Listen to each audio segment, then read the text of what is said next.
Welcome back to The Real Story. Iran's supreme leader putting his foot down, saying he will not give international inspectors access to Iran's military sites under any nuclear deal with world powers. Really?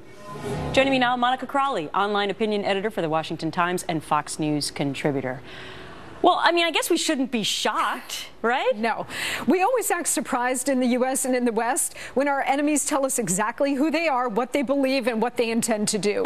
The Ayatollah keeps telling us over and over again, I'm not going for access to our Iranian nuclear scientists. I'm not going to go for access to our military facilities, which is essentially the entire deal, Gretchen. Without that, you have no deal. Well, and I thought John Kerry, apparently the Ayatollah didn't read the fine print, because when they all stood up there about 6 to 8 weeks ago and said we have this wonderful deal, and now the deadline's approaching June 30th, I mean, what's going to happen? Well, either they didn't read the fine print, or the Ayatollah and the mullahs in Iran have been stringing us along all along, which is probably the case. This is what they do.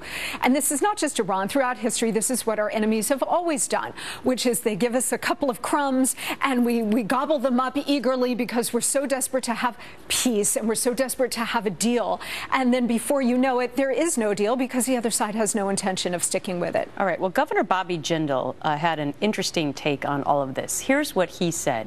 I'm pretty sure that President Roosevelt would have increased patrols around Oahu on the morning of December 7th, 1941. I don't think King Philip II of Spain would have sent his armada into the English Channel in the summer of 1588. And I'm fairly certain that Red Sox owner Harry Frazee would not have sold Babe Ruth's contract rights to the New York Yankees. Now, what's he talking about there? He's talking about the fact that the media seems to be caught up in this whole Iraq situation, which asking all the GOP candidates whether or not they're going to have another misstep in the way they answer it, when in effect, a lot of people have changed their mind with things after the fact. Well, he's also making a really great point that we're spending all of this time navel gazing about Iraq and what hypotheticals about the past. These are parlor games that have very little relevance to what is going on today. And his major point, which is a critical one, is that by engaging in all of these hypotheticals, we're actually focusing on the real threat. In President Nixon's words, the big enchilada, which is Iran. They are the single biggest threat in the world. They're the single biggest state sponsor of terror. They're exporting their Islamist revolution now to Iraq, Syria, Lebanon, Yemen.